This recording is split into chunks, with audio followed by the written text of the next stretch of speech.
ये 12 मरले का बड़ा और कुशादा घर था। नक्शा वही हमजा के घर का, मगर कुछ सब सिमटा सिमटा था। हवेली की बजाय घर ही नजर आता था। दरवाजे से अंदर जाऊं तो लॉन था। यहाँ एक 19-20 साल की लड़की अपने बाप के साथ बैठी इनकी बातें सुनकर समझने के से अंदाज में सारे हिला रही थी। आगे बढ़ो और लॉन्च अब उरकते सामने कमरे में देखो तो घर की मालकिन बेड पर बहुत से कपड़े फैलाए चुन चुन करके सम और मलक की मुनासिब से कपड़े सूट केस में रख रही थी। जब दोनों बैग बंद कर चुकी तो इन बाप बेटी को देखने बाहर निकली, जो अब लॉन्च में ही दाखिल हो रहे थे। मिस्टर हारून, अब आप चैलेंज कर लें, 11 बजे फ्लाइट है। वो मुस्कुराती इनकी तरफ बढ़ी। वो भी जो अपनी मुस्कुराए हाँ सोच रहा था, पहले अपनी प्यारी बीवी के हाथों से बना कुछ खा लूं, भूख लग रही है। वो अपनी बेगम को नजरों के हिसाब में लिए बोले तो इसने गड़बड़ा कर अपने कद को पहुंची बेटी को देखा, जो टांग पर टांग धरे सोफे पर बैठ चुकी थी। कम से कम बेटी का ख्याल कर लिया करें, इसने आगे होते सरगोशी की, जो बेटी ने सुन ली थी। वो मुस्कुराहट छुपाते फोन उठा लिया। भाई, जब लड़ते बच्चों के सामने हैं तो एक दूसरे के लिए प्यार का इजहार बच्चों के सामने क्यों ना करें, डॉक्टर हारून ने दलील दी थी। अब भला कौन बहस करता। और इस रदाबा नगर में मियाँ बीवी के प्यार से शुरू होने वाली बात बेटी के बड़े हो जाने से होती हुई डॉक्टर हारून के जुमले पर आखिर ख़त्म हो जाती थी। हाँ, ये रदाबा का घर था, हमजा की मासी का घर। हारून ने एक बाजू रदाबा के गिर्द फैलाया और वो सर उठाती अपने शौहर के साथ फुकर से जल्दी सोफे पर आकर बैठी। आप बैठे, मैं कुछ खाने को लाती। वो किचन की तरफ बढ़ गई। थोड़ी देर बाद वो डिश में कोफ्ते, लजानिया और कस्टर्ड रखे बाहर आई। डिश को डाइनिंग टेबल पर रखा। डॉक्टर हारून पहले ही इसको आता देख कर उठ चुके थे। अनिका, तुम्हें भूख नहीं है? टेबल पर बदल लगाते रदाबा ने फोन पर मसरूफ बेटी को देखा। हारून साहब की प्यारी बीवी। रदाबा के हारून को मुखातिब करने के अल्फाज और हारून के अभी कुछ देर पहले कहे गए अल्फाज को मिलाकर बेज़ाहिर लापरवाही से कहा गया, मगर फौरन एक हाथ कान पर ले जाते बगैर कुछ कहे माफ़ी मांग ली और माफ़ी मिल गई। साथ में इस पर खामोश मुस्कुराहटों का तबादला हुआ और बीच में हल्का सा मर्दाना कहका, यार आप सोच लें एक बार। हारून की प्लेट में कोफ्ते डालते इसने फिर सोच अंदाज में कहा, इतना बड़ा सेशन अभी या हाया को सौंप देना शायद मुनासिब नहीं। वो लड़की बोलने से पहले रोने लग जाती है। वो अपने खदशात का इजहार कर रही है। डॉक्टर हारून ने बगौरी से सुना और फिर तसल्ली दी। तकरीबन 4 हफ्ते हो गए मैं इसे यहाँ आए, तुम इससे मिलोगी तो इसका एतमाद देखकर हैरान रह जाओगी। रदाबा ने भी समझते हुए सारा हिलाया। डॉक्टर हारून का फैसला गलत नहीं हो सकता था। खाना यूं ही आराम से चलता रहा और तभी रदाबा का फोन बजा। स्क्रीन पर नंबर देखा, चेहरे पर सारा प्यार उमड़ आया। किसका फोन है? नवाला मुंह में रखते उन्होंने सरसरी सा पूछा। अनिका भी कुर्सी खींच कर बैठ रही थी। अरे बाबा, चेहरे से बताया जा सकता है कि हमजा भाई का फोन है। इसने एतमाद से तुक्का लगाया और बोला, 11। रदाबा ने इसे कहते फोन कान पर लगाया। मासी की जान, मेरा बच्चा कैसे है? छोड़ते ही वो हमजा पर वारी जाने लगे। ठीक हो? सरसरी कहाँ है? कहाँ गया? वो शरारती लड़का कहाँ? मुझे भतीजे भेजते हुए वो कह रहा था कि सुबह शाम कॉल किया करेगा। वो मसनूई खफगी से बोली। वो हमजा ने होंठ पीछे आपकी याद आ रही थी, सोचा कॉल कर लूँ। इसने रदाबा के सवाल को नज़रअंदाज किया। मेरा बच्चा, मैं इंग्लैंड से आते ही तुम्हारे पास चक्कर लगाऊंगी, तुम क्यों उदास होते हो? रदाबा के हमजा के साथ यूं लाड करते देख अनिका महफूज हो रही थी।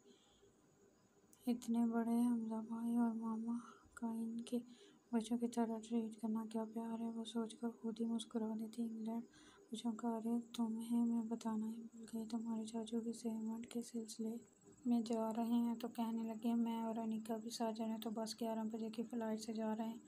वो जोर से बता रही थी। वो इधर रदाबा को मिलने की ख्वाहिश दम तोड़ने लगी। हारून रदाबा को देखकर उदासी से मुस्कुराया। ओके है वहाँ सेफ जर्नी। फोन बंद हो गया। हारून चाचू आंखों में साया सा लहरा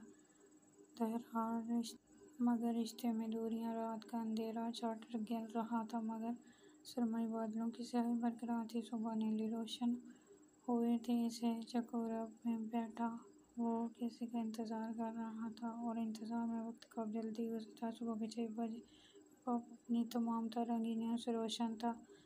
वहाँ चहल पहल में कोई कमी नहीं थी, पर हाँ, आज वो लड़की वहाँ नहीं थी और लड़की का इंतज़ार था भी कि उसको इस वक्त इसका दिमाग माजी की यादों से हाल की हकीकत और इस हकीकत से मुस्तकिल के ख़दशों का सफ़र तय कर रहा था। अब तो मुँह में रखी च्युइंगम भी बज़ायका हो गई थी, मगर इसकी ज़िंदगी से ज़्यादा तो नहीं। तो वो परवाह किए बगैर मुँह हिलाता रहा। इंतज़ार लंबा होता जा रहा था, मगर इसे लंबे तेल से चिड़े बालों वाले का कुछ पता नहीं था। सफ़ेद शर्ट और काला ब्लेज़र, ऊपर से पब की रंगीनी। कितनी ही लड़कियां इस पर तबसरा करती।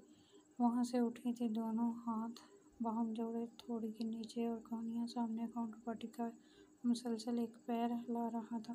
थोड़ी देर वो यूं ही बैठा रहा, फिर फ़ोन उठा, नंबर मिलाया। जवाब ने दोबारा में सकेड़ कर ऊपर नंबर वाले के नाम को देखा। नागवारी चेहरे से अयां थी। बायां हाथ फ़ोन से हटाया, दोबारा खोल के बंद किया।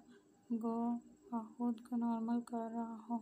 दोबारा कॉल मिलाई, बेल जा रही है, 1 2 3 और फ़ोन बंद हो गया। क्या लापरवाही है। इसने बेबसी से इसको कोसा।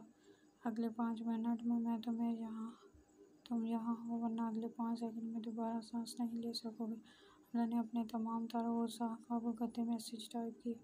वही मैसेज सेंड। गहरा सांस अंदर खींचा। 5 मिनट 5 साल की तरह गुजरे, मगर कोई नहीं आया। उसे बेहाल वो अपनी जगह से उठा और लंबे लंबे टेक पत्ता बाहर निकाला, इससे पहले कि वो गाड़ी का दरवाज़ा खोलता। किसी ने इसका हाथ पकड़ा। वो चौंक कर पीछे मुड़ा। एक 8-9 साल का बच्चा, बाल गेंद से हटे, कपड़ों पर 4 मुख्तलिफ रंग के पेवांद। वो यकीनन मांगने आया था। वो जल्दी में था। इससे पहले कि जेब से चंद नोट ऐसे थमा था, एक खाकी लिफाफा हमजा के हाथ में पकड़ा था। बच्चा आनन फानन नज़रों से ओझल हो गया। वो लंबे बालों वाली आदमी नुमा औरत नहीं आई थी, वो पैगाम आ गया था। हमजा गाड़ी में बैठा, कनेक्शन में चाबी घुमाई और गाड़ी सड़क पर डाल दी। जब मैं इस इलाके से निकल चुका तो बाएं हाथ से स्टीयरिंग पकड़े, दूसरे हाथ से लिफाफे में से कागज़ बरामद किए। उसे देखा, ये क्या बकवास लिखा है, कुछ समझ नहीं आया तो उसने कागज़ जेब में डाला। मंजिल से दाएं बाएं नज़र घुमाई और फिर सामने सड़क पर एक हाथ से स्टीयरिंग पकड़े, दूसरे हाथ को टांग पर रखे इसने 2-3 बार बंद करके खोला। फिर 2 उंगलियों से कान पर टीका सा लाया और कान पर लगे ब्लूटूथ पर किसी से बात करने लगा। हाँ अली, वो इसने वो को खींचा। बाहर जो खाली फैक्ट्री है, वो जहाँ कंस्ट्रक्शन हो रही है, वहाँ आकर अभी मैं भी पहुँच रहा हूँ 15 मिनट में, कहकर इसने कान पर लगा ब्लूटूथ डैशबोर्ड की तरफ उछाला। ये क्या है? अली ने कागज़ पर अजीब से अंग्रेज़ी हरफ को देखा और फिर उलझे से अंदाज में पूछा। पढ़ो। कागज़ की तरफ इशारा किया। अली ने एक नज़र कागज़ पर डाली और फिर हमजा को देखा। ऐसा अजीब स्पेलिंग वाले अल्फाज इसने पहले कभी नहीं पढ़े। अजीब आदमी है। वो बहुत सोच कर रह गया। कागज़ को बेफिजूल झाड़ा और लिखे अल्फाज पढ़ने लगा। अजीब आदमी वहाँ पड़े एक सिमट के पक्के टेले पर बैठकर इसकी तरफ मुतवज्जो हुआ और हाथ से पढ़ने का इशारा किया। पहली लाइन के अख्ताम पर इसने एक नज़र उठाकर हमजा को देखा, जो कान इसकी तरफ लगा मगर हाथ से सिमट खोजने की कोशिश कर रहा था। वो दोबारा कागज़ पर झुका। अब इसे ये आवाज़ें निकालने में मज़ा आ रहा था। वो लहरा कर पढ़ने लगा। आखिरी लाइन पर सर लगाया और खामोश हो गया। सवालिया निगाहों से हमजा को देखा। अब बता, क्या है ये? इसे कोड कहते हैं मिस्टर अली, सीक्रेट मैसेज।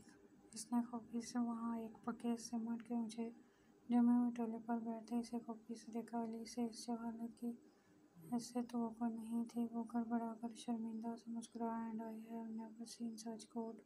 इसने कंधे झुकाए और हमजा के घुटनों पर लड़कियों की तरह दोनों हाथ आंखों पर रखे। और ये लड़कियों सी अदाएं। खफत से इसने आंखें घुमाई। कोई भी भला चंगा मर्द नहीं है इसके आसपास।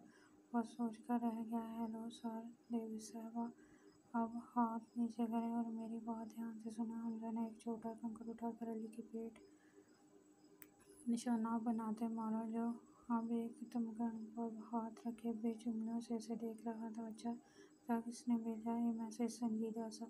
वो इसकी तरफ बढ़ा। मैसेज डिकोड करें। हमजा ने कागज़ इसके हाथ से पकड़ा और अपने ब्लेज़र के अंदरूनी हिस्से पेन निकाला। ये सेक्टर्स हैं जिनकी मदद से दूसरे समंदरों में बैठे लोग एक दूसरे को मैसेज भेजते हैं। मैसेज रोशनी किया जाता है, इंग्लिश के तमाम होता जाता है, जैसे कि हमारे मैसेज में बहुत से डेट और हैं। अली के हाथ में पड़े कागज़ की तरफ इशारा किया। सारे रास्ते वो यही तो सर्च करता आया था तो डिकोड पर से अली ने अजलस से कागज़ उठाया, बढ़ाया। मुझे आंखें से केड़ी जो और छोटी हो गई थी। तो अब अली ने लव काटना इस क्वेश्चन। हमजा ने उंगली उठाकर सारे लाया और अपना फ़ोन निकाला। गूगल पर मोर्स कोड डिकोड लिखा, पेज लोड हुआ, अंगूठा 30 नंबर वाली वेबसाइट पर साइट खुल गई। कागज़ पर लिखा अल्फाज वहाँ बॉक्स में टाइप किए, डिकोड का बटन दबाया और अली बालों में हाथ फेरता किसी सस्पेंस सीरियल की कैफे में अगले सीन का इंतज़ार करने लगा। और ये मैसेज डिकोड हुआ और रुकाओ खदशात दुरुस्त साबित हो रहे थे। अली ने इसके चेहरे के तासरात देखे और कागज़ पर झुका। हमजा सेविस स्क्रीन पर बॉक्स में लिखा आ रहा था। इसने फ़ोन की स्क्रीन से हमजा के चेहरे तक का सफ़र किया और ज़मीन पर पड़े बेतरतीब सिमट के जमे छोटे बड़े ढेलों को देख रहा था। ये किसने भेजा है? पहले क्या सवाल दोबारा दोहराया। हमजा हाथ जोड़ता खड़ा हुआ। पता